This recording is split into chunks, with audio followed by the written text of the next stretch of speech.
So if you saw the previous video, that was pretty much part one, where I had an overall food prep for today. And that top layer dish was absolutely tasty, absolutely scrumptious and wonderful. So then I have this bottom layer that is composed of rice and sprouted lentils.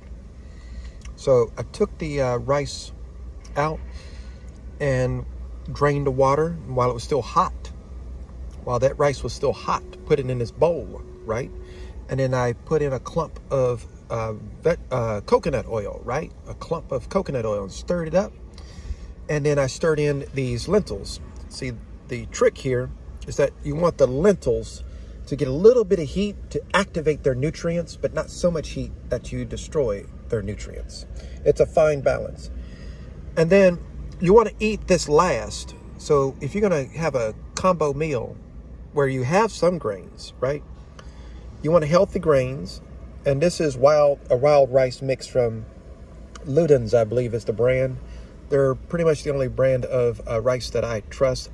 I also like Royal, right? They're basmati, and there are a few that do jasmine.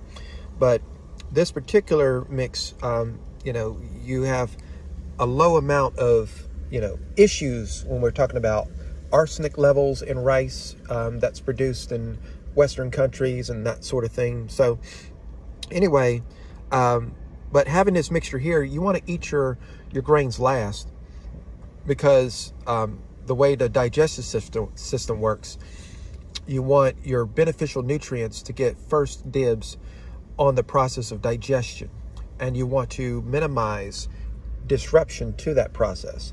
And so eat your vegetables and whatever else first, and that's why I had that as the top layer. And so in that previous video, you saw that top layer of vegetables that I cooked together, and that was basically chili beans and a spiced curry mix that I had prepared a certain way. And so I had heated up the coconut oil, and then after the coconut oil got real hot, I poured in this nice mixture of spices, spice powder. Cardamom, turmeric, fenugreek Greek was the primary powders that I put in there, but I also put in herbs de Provence. And so I had a cup about yay high, right? Filled with spice powder. And then I poured that into, the hot coconut oil. And then I mixed the beans right into that and stirred it. And then I poured in some vegetable broth. And then after the vegetable broth, and then I poured in some broccoli slaw. And then I let all that simmer slowly for about 10 or 15 minutes.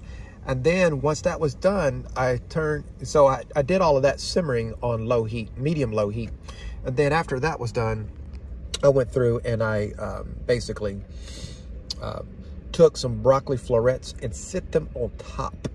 I didn't stir them in. I set them on top after the heat was turned off, so that the natural heat from the broth bean mixture could permeate into the broccoli florets and naturally transition them into a cooked state without overdoing it. And so that came out really well. And then I left the grains last so that I had a chance to absorb the nutrients from the vegetables that were more water rich, more moisture rich. And then you can follow up with this. But this here is absolutely scrumptious. It tastes really good. But the thing is, you don't want to eat this too much. You got to watch the grain consumption. And so that's why it's an addendum and something that I wouldn't do every day. And so, but this today is a great adjunct. And as you can see, this bowl is absolutely wonderful. And then I have this matching plate. I got all of this real cheap at Walmart. So basically, it's a Walmart bowl. It's called a serving bowl. A Walmart serving bowl and a serving plate. And I'm going to start doing all my meals like this, where I have the two together, because it makes sure that I have it like this, so I can move this whole thing around, and I don't have to worry about spilling the bowl or the bowl toppling over. But then if I wanted to take something like, extra utensils and that sort of thing, see, I can I can put that stuff off to the side, right? And I can like carry the whole thing. See, I can carry the whole thing. I can carry utensils. I can carry little small, you know, containers of salt, right? Yeah, let's say I had a little small container of salt, right? I can just put that, you know, right off to the side. See, it fits very well. See, so it allows you to manage the movement of your meal from the cooking area to where you're going to go sit and eat more carefully. And also I can pack this whole thing in a bag. I put the plate in the bag first, and I can get the bag situated like, you know, I used to just the regular plastic bags, and then I could put the bowl right in the center of it, and it makes it easier to carry the whole thing for lunch or for dinner or wherever you're gonna do when you carry your meals to go.